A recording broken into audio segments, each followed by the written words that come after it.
Good morning বন্ধুরা। সকাল এখন 8টা বাজতে যায়। আজকে সানডে আর আজকে হলো রথযাত্রা। রথযাত্রার অনেক অনেক শুভেচ্ছা জানিয়ে আপনাদেরকে। যদিও ব্লগটা একটু দেরি হয়ে গেল দিতে, আর আমার শরীরটাও কদিন ভালো ছিল না, তাই জন্য গতকালকে কোনো ব্লগ দিতে পারিনি, নাহলে এই ব্লগটা গতকালকেই যেত। যাই হোক, সকালবেলা চলে এসেছি রান্নাঘরে চা বসাতে। আজকে যেহেতু রথযাত্রা, তাই দিনটা না একটু অন্যরকম লাগছে, ভালোই লাগছে। এই দেখবেন রবিবারে কোনো পুজো আজা পড়লে না বেশ মনটা খুশি খুশি হয়ে যায়। যাই হোক, চলুন এখন এখানে চা বসাবো। তন্ময় বলছে কিনা যে বেলার দিক করে কাজে বেরোবে, মানে 9টা সাড়ে 9টা করে দুপুরে ফিরে আসবে। তো বলছে, জানি না এবারে কি হবে। আমি রান্না বান্না করব, বাজার যাব। আর তিশান তো নেই, গতকালকেই মায়ের বাড়ি চলে গেছে। ওর তো মানে আনন্দই আনন্দ। আর আমাদের এখানে যেহেতু খুব একটা রথপথ কেউ চালায় না, তো তাই ওকে না মায়ের বাড়িতেই পাঠিয়ে দিই আমি, জানেন, কারণ বাচ্চা মানুষ তো একটু আনন্দ করতে পারবে। আর আমাদের এখানে কি বলুন তো, ফ্ল্যাট সিস্টেম, তো যে যা সে তার, মানে কেউ মরে গেলেও না মানে গিয়ে উকি মেরে দেখবে না যে দেখি তো কে মরেছে, মানে যে যা সে তার এখানে। গুড মর্নিং বন্ধুরা, কেমন আছেন আপনারা সবাই? আশা করি সবাই ভালো আছেন, সুস্থ আছেন। আমিও ভালোই আছি। আজকে রবিবার, সকাল এখন 9টা বাজে। আজকে রথ ভালো দিনেই পড়েছে, ছুটির দিনে একদম। আর তন্ময় একটু আগে কাজে বেরোলো, ওর আস্তে আস্তে দুপুর হয়ে যেতে পারে। আমি দুখানা বাসি বিছানা গুছিয়েছি, চা খেয়েছি। আজকে জানেন তো, রুটি দিয়ে আর চা খাইনি। কটা দিন রুটি দিয়ে চা খেতে না দেখছি পেটটা না ভার হয়ে আছে। এই দুদিন ধরে সেটা বুঝতে পারছি, মানে রাত্রিরে রুটি খাচ্ছি, সকালে রুটি খাচ্ছি, পেট পুরো ভার হয়ে আছে একদম। রুটিটা রোজ খেলে হবে না, মাঝের মধ্যেই খেতে হবে। যাই হোক, চলুন এখন যাবো হচ্ছে বাজারে। রেডি হয়ে গেছি, মাংস আনতে যাবো, আর টুকটাক মুদিখানার জিনিসও আনতে হবে। কি রান্না করবো তাই ভাবছি। মাংস করব, ভাত করব, আর একটা কিছু তো করতেই হবে। শুধু মাংস ভাত না ভাল লাগে না খেতে। আর এখন না মাংস আর ঝোল খেতে ইচ্ছা করে না, মনে হয় একটু কষা কষা করি, তার সাথে একটু ডাল করি, একটা কিছু ভাজা করি।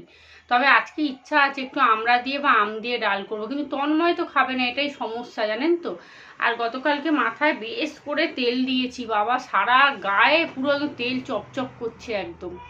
মানে কি বলবো, এত তেল দিয়েছি না, দেখুন না, আমার যেন মনে হচ্ছে এখান দিয়ে যেন তেল যেন গড়াচ্ছে, আর মুখ ফুক পুরো তেলে ভর্তি। দেখুন কেমন একটা লাগছে না, এই যে তেল পুরো চপচপ করছে, কারণ মাথায় হাত দিচ্ছি, ওই হাতটা আবার মুখে দিচ্ছি, পুরো মুখ ফুক তেলে ভর্তি হয়ে গেছে একদম। আজকে শ্যাম্পু দেবো, আর যে নতুন নাইটিটা কিনেছিলাম ওটা আজকে পরবো, রেখে দিয়েছিলাম যে রথের দিনকে পরবো বলে। যাই হোক, চলুন বাসি ঘর তোর মুছবো, এসে আগে বাইরের কাজটা সেরে আসি, তারপরে টুকটুক করে ঘরের কাজ করব। বাইরের কাজ সেরে নেওয়াই ভালো। আর সকালবেলা হঠাৎ করে ঝিরঝির করে বৃষ্টি পড়ছে জানেন। আর আমি তো আপনাদের গতকালকে বললাম যে দড়িটা নিয়ে জামা কাপড়গুলো মিলবো, রাত্রিরে রান্না বান্না করে আর ভাল লাগছে না, মনে হচ্ছে একটু শুয়ে পড়ি। শুয়ে পড়েছিলাম আমি কালকে রাত্রিরে, ঘুমিয়েই পড়েছি এডিট করতে করতে। তারপরে আর 10:30টার দিক করে ঘুমটা ভাঙলো, মোটামুটি ওই 10টা থেকে 10:30, আধা ঘন্টা শুয়ে পড়েছি।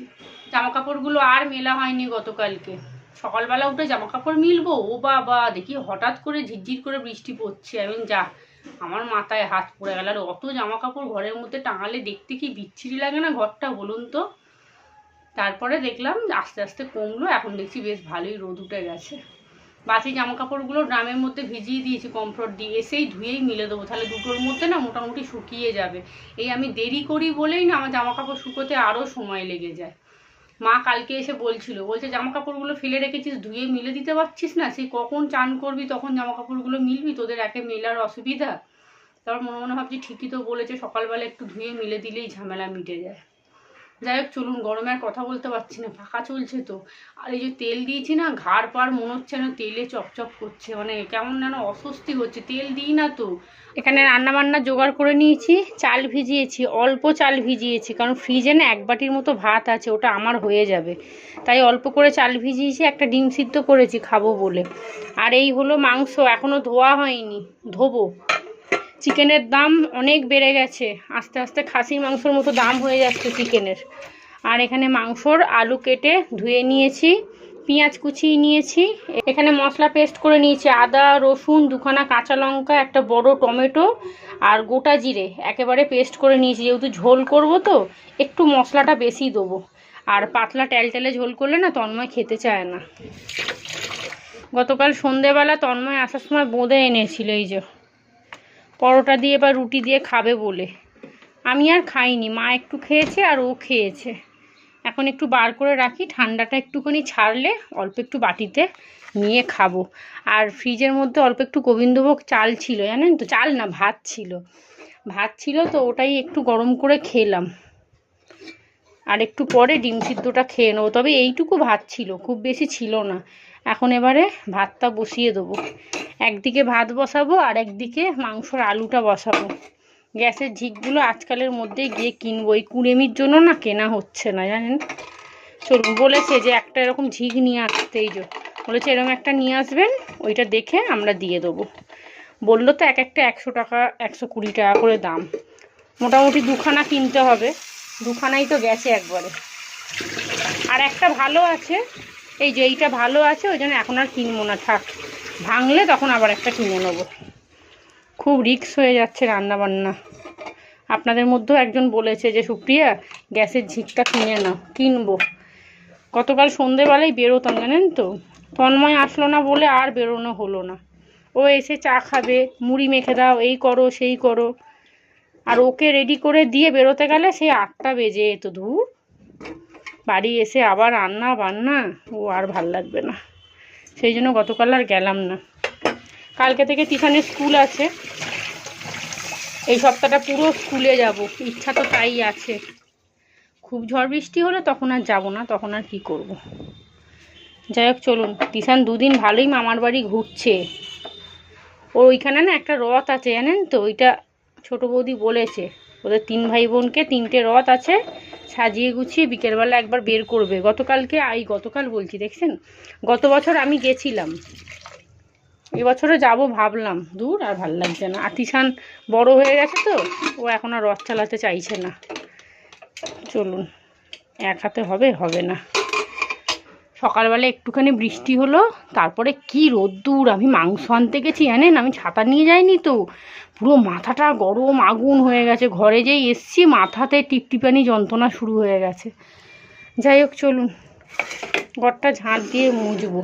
ডিমটা এখানে সিদ্ধ করে নিয়েছি, অল্প করে একটু নুন দিয়েছি, গোলমরিচ হলে তো খুবই ভালো হতো, কিন্তু আর দিইনি। আর দেখুন ঘর ঝাঁট দেওয়া হয়ে গেছে, এইবারে মুছবো। আর আজকে যেহেতু রথযাত্রা না, আজকে গোপাল ভাঁড়ের এপিসোডগুলো দারুণ দারুণ দিচ্ছে, তাই সংসারে কাজ করছি আর এই গোপাল ভাঁড় দেখছি। চলুন, ডিম সিদ্ধ খাওয়া হয়ে গেছে, গরম গরম ডিম সিদ্ধ খেয়েছি, তবে শরীরে জোর পাবো। তন্ময় কিছু বললে তবে ভালোভাবে চেঁচাতে পারবো, বুঝেছেন তো। আর ও বলে তুমি তো তবু ডিম সিদ্ধ খাও, এটা ওটা খাও, আমরা তো বাইরে কিছু খেতেই পারি না। আর বাইরের ডিম সিদ্ধ পাওয়া যায়, কিন্তু কী বলুন তো, ওরা যেহেতু অনেকক্ষণ করে রাখে তো পুরো শক্ত হয়ে যায়। আমি ওকে বলি কেন তুমি যখন ঘুগনি রুটি বা মুড়ি খাও একটা করে তো ডিম নিয়ে নিতে পারো। বলছে না গো, ডিমগুলো পুরো কাঠের মতো শক্ত।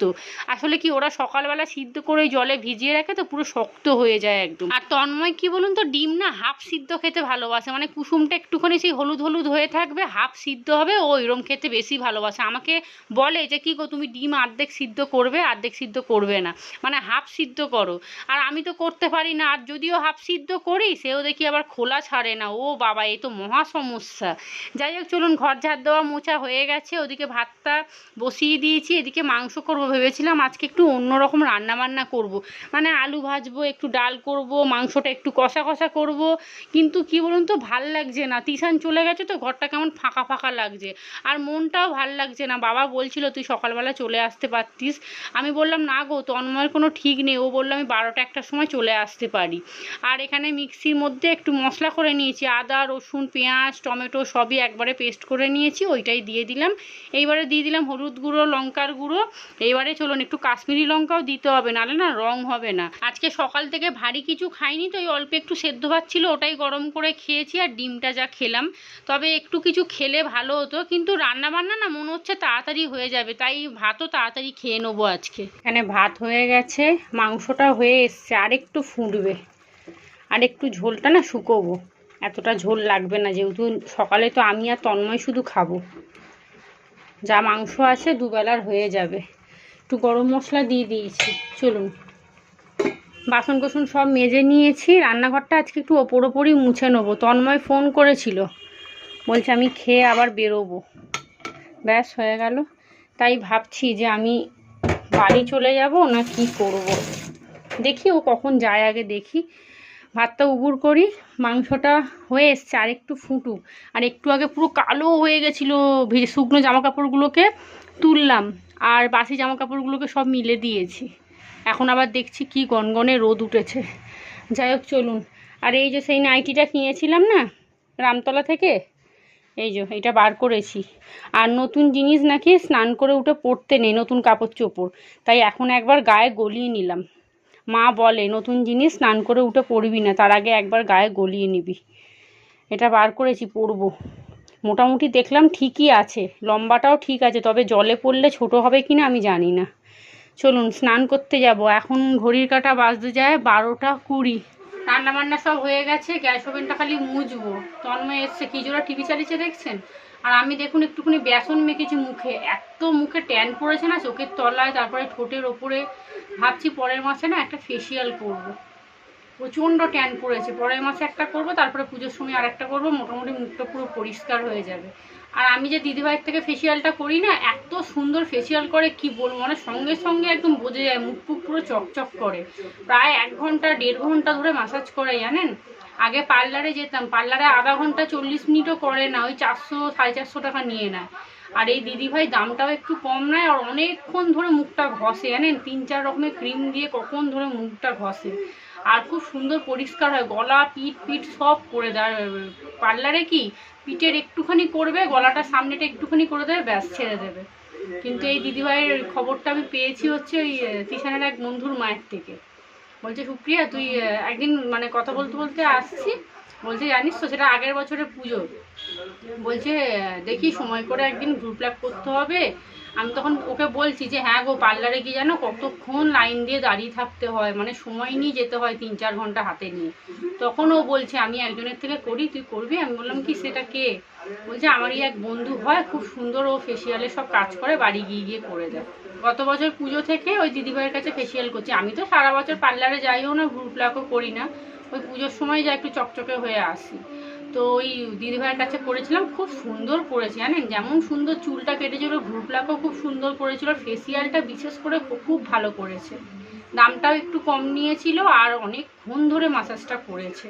পুরো মুখটুক পুরো চকচক করছিল একদম। আমাকে বললো যে 4-5 দিন পরে আরও পরিষ্কার হয়ে যাবে। স্কুলে অনেকজন বলছিল কিরে তুই কি মেখেছিস রে, মুখ চকচক করছে একদম। তো ওই জন্য ভাবছি কি ওই দিদিভাইকে ফোন করব, এই বুধ বৃহস্পতিবার করে ভাবছি একটা ফেসিয়াল করে নেবো।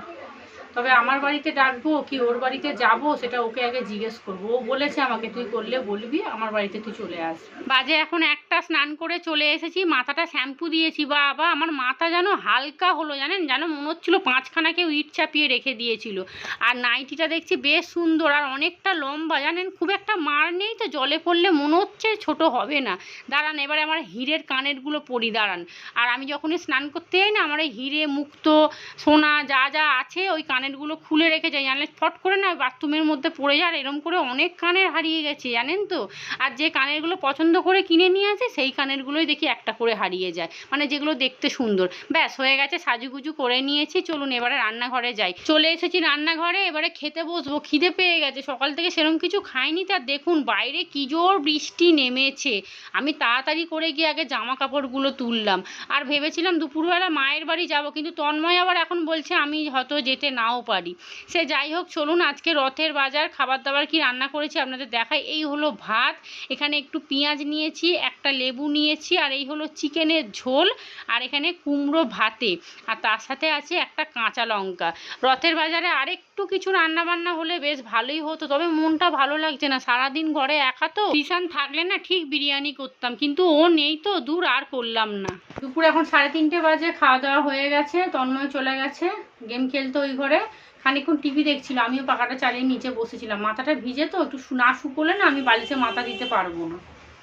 আর তিশান তো রথ চালাবে বলে গেছে, কি রথ চালাবে ভগবান জানে, বাইরে তো জল কাদায় ভর্তি। আর মা না মাংস নিয়ে আসবে অনেকটা, ফোন করেছিল মেজদা, বলছে অনেকটা মাংস বেঁচে গেছে তুই নিয়ে নে। মা বলছে আমাদের এতগুলো দিয়েছে। আমি বলছিলাম যে তোমরা রেখে দাও, তোমরা রাত্রিরে কষা করে খেয়ে নেবে। বলছে না রে, আমাদের দুপুরে অনেকটা মাংস দিয়েছে, ওটাই থেকে যাবে, আর ওদের তো ফ্রিজ নেই যে রেখে দেবে কালকে খাবে। আমাকে বলছে তুই নিয়ে নে, সলিড মাংস আছে, হাড় মাংসও আছে। তাই ভাবছি যে কালকে না মোমো করে খাবো, সলিড মাংস আছে, ইচ্ছা আছে কালকে মোমো করবো, আর একদিন চিলি চিকেন করে খাবো। চিলি চিকেনের জন্য না সব কিছু ঘরে আছে, soya sauce, chilli sauce, tomato sauce, তারপরে কর্নফ্লাওয়ার সবই আছে। আর দেখুন একটুখানি বেসন নিয়ে 15-20 মিনিটের মতো রেখে দিয়েছিলাম, আর স্নান করার সময় ভালো করে ঘষে ধুয়ে দিয়েছি, তাতেই অনেকটা ট্যানটা উঠেছে। দেখুন চোখের তলায় অনেকটা ট্যান পড়ে গেছিলো। আর পচা গরম পড়ছে না, এই রোদ্দুরে স্কুলে দিতে যাচ্ছি আসছি, এই জন্য আরও বেশি কালো হয়ে যাচ্ছে মুখগুলো। এখন ভাবছি জানেন তো যে প্রত্যেক দিন স্নান করার 15 মিনিট আগে একটু বেসন দিয়ে ভালো করে মুখে মাখিয়ে তারপরে স্নান করবো, যখন ভালো করে ধুয়ে ফেস ওয়াশ দিয়ে দেবো। আর ট্যান তোলার জন্য সব থেকে ভালো জিনিস হচ্ছে বেসন, এর থেকে ভালো জিনিস হতেই পারে না আমার যেটা মনে হয়, ফেসিয়ালের থেকেও ভালো বেসন খুব ভালো ট্যান তোলে। আর রাত্রিরে রান্নাবান্না বলতে সব বাটি বাটি করে মাংস তুলে রেখেছি, তন্ময়ের তুলে রেখেছি, মায়ের, তিশানের। আমি তো রাত্রিরে মাংস খুব একটা খাই না, আমার ভালো লাগে না রাত্রে মাংস খেতে। আমার জন্য একটা ডিম ভেজে নেবো, ব্যাস তাহলেই হয়ে যাবে। পরশুদিনকে আনেন টমেটো কুচি, কাঁচা লঙ্কা, ধনে পাতা সব রকম দিয়ে ডিম ভেজেছিলাম, কি ভালো খেতে লাগছে কি বলবো। ডিমটা বেশ বড়ও হয়েছিল আর খেতে কি সুন্দর লাগছিল। তিশান বলছে মা হেভি খেতে লাগছে। কিন্তু এরা আবার ওই টমেটো কুচি, তারপরে ওই পেঁয়াজ কুচি, কাঁচা লঙ্কা, ধনে পাতা এসব দিয়ে এরা আবার ডিম ভাজা খাবে না। তবে তিশানের খুব ভালো লেগেছে, বলছে মা এরপরে আমাকে একবার করে দেবে। আমি ভাবছি একটা ডিম ভেজে নেবো, ব্যাস তাহলেই আমার হয়ে যাবে। শুধু রুটি করবো, আটাটা মেখে রেখে দেবো। গুড ইভিনিং, সন্ধে এখন 5:30 বাজে। মা চলে এসেছে, এখানে 1 কৌটো মাংস করে নিয়ে এসছে, মানে দুপুরে করেছিল সেটা এনেছে। আর এখানে ওই যে বললাম কাঁচা মাংস মেজদার অনেকটা বেঁচে গেছে, ওইটা নিয়ে চলে এসছে। এটা এখন ডিপ ফ্রিজে তুলে দেবো, তবে এই কৌটোটা থেকে না অন্য একটা কন্টেনারে রাখবো, কারণ সাদা কৌটোর মধ্যে হলুদ জিনিস রাখলে না ওই কৌটোটা পুরো সাদা হয়ে যাবে। আর দেখুন রথের দিন একটু পাঁপড় ভাজা জিলিপি না খেলে হয়। আমি একবার টুক করে বেরিয়ে একটু জিলিপি আর এই 2খানা পাঁপড় নিয়ে এসেছি। প্রথমে ভাবছিলাম একটা বড় মশলা পাঁপড় নিয়ে নিই, কিন্তু আমাদের ঘরে পাঁপড় কেউ খায় না, আমি আর তিশান ছাড়া, তন্ময় তো ছোবেই না। ওই জন্য ভাবলাম তাহলে এক কাজ করি, আমরা যেটা খেতে পছন্দ করি সেটাই নিয়ে আসি, তাই সাবুর পাঁপড় নিয়ে এসেছি। এই যে এখানে বড় বড় পাঁপড়গুলো নিয়ে এসেছি, আগেবার তো সেই ছোট্ট প্যাকেটে নিয়েছিলাম ছোট পাঁপড়গুলো, আজকে বড়গুলো নিয়ে এসেছি। আর একবারে 2খানা প্যাকেট নিয়ে এসেছি, মানে একটা রেখে দেবো আর আজকে একটা প্যাকেট পুরো ভাজবো, মাকে দেবো, তিশানকে দেবো আর আমি খাবো। চলুন, তন্ময়কে দিয়ে দিয়েছি, ও তো শুধু জিলিপি খাবে। আর এবারে আমরা 3 জনে সব ভাগে ঝুগে নিয়ে নিই। আর এই রথের দিনকে একটু জিলিপি আর পাঁপড় ভাজা বিকেলবেলা না হলে হয়, সকালবেলা এখন মাংস আনতে গেছিলাম জিলিপি ভাজছিল জানেন, খুব খেতে ইচ্ছা করছিল, ভাবছিলাম যে 4খানা নিয়ে যাই খাবো আমি একা গিয়ে। আবার ভাবলাম এখন যদি জিলিপি খেয়ে নিই না, বিকেলে খাওয়ার মজাটাই পুরো একদম মাটি হয়ে যাবে। আর দেখুন মাকে 1 কাপ চা দিয়েছি, মা বলছে কমিয়ে দে, তোদের যা বড় বড় কাপ। আর এই যে এখানে সবাই মিলে এখন বসে গল্প করছি, সবাই বলতে কি মা যা এক্সট্রা আছে। আর জামা কাপড় দেখছেন তো বাইরে থেকে সবাই ঘরের মধ্যে নিয়ে এসে মিলে রেখেছি, কিচ্ছু করার নেই জানেন। এই ঘরের মধ্যে জামা কাপড়গুলো দেখুন মেলা আছে, দেখতে কি বিচ্ছিরি লাগছে। যাই হোক চলুন, মা চলে গেছে, চলে এসেছি রান্নাঘরে। এই মশলাটা কবে থেকে করব ভাবছি, ভাজা মশলাটা, কিন্তু করার হয় না। এখানে গোটা জিরে, গোটা ধনে, গোটা মৌরি আর 5খানা শুকনো লঙ্কা নিয়েছি। এটাকে ভালো করে শুকনো খোলায় ভেজে নিয়ে এবারে মিক্সির মধ্যে গুঁড়ো করব। আর ওই ফুচকা নিয়ে এসেছিলাম না, আজকে তো আর ফুচকাটা করলাম না, তবে আগামীকাল অবশ্যই করে নেবো, কারণ আমাদের ঘরে না এই সব জিনিস বেশি দিন ঘরে এনে রাখা যায় না, নষ্ট হয়ে যায়, আরও বর্ষাকাল না। চলুন, ভালো করে ভেজে নিয়েছি, এবারে মিক্সির মধ্যে গুঁড়ো করে নেবো। আর মা যে 1 কৌটো ধনে দিয়েছিল মনে আছে, আপনাদের দেখিয়েছিলাম না গতকালকেই বোধহয়, তো ওই ধনেটা মাকে ভালো করে মিক্সির মধ্যে গুঁড়ো করে দিয়েছি। তো ওই মিক্সির বাটিটা না আর ধুইনি, যে না এক কাজ করি এই বাটির মধ্যে আমার মশলাটাও একেবারে গুঁড়ো করে নেবো। আর এরকম একটা মশলা ঘরে করে রাখলে মুড়ির সাথে বলুন, ফুচকার সাথে বলুন, তারপরে আলু কাবলি, যে কোনো কিছুতে, যে কোনো তরকারিতেও দিলে খেতে খুব ভালো লাগে। মশলা করা হয়ে গেছে, চলে এসেছি রুটি করতে। আজকে তো শুধু রুটি করারই পর্ব, কারণ তরকারি তো আছে, সবারই মাংস আছে। আমার জন্য খালি 10টার দিক করে গরম গরম একটা ডিম ভাজবো, আমার ডিম ভাজাতে রুটি খেতে ভীষণ ভালো লাগে। চলুন তাহলে ব্লগটা এখানেই শেষ করি। আপনারা সবাই ভালো থাকবেন, সুস্থ থাকবেন, সাবধানে থাকবেন। আমার চ্যানেলটা প্লিজ সাবস্ক্রাইব করে দেবেন, আর কমেন্ট করে কিন্তু জানাবেন আপনাদের রথ কেমন কাটলো। তো আজকের মতো সবাইকে টাটা।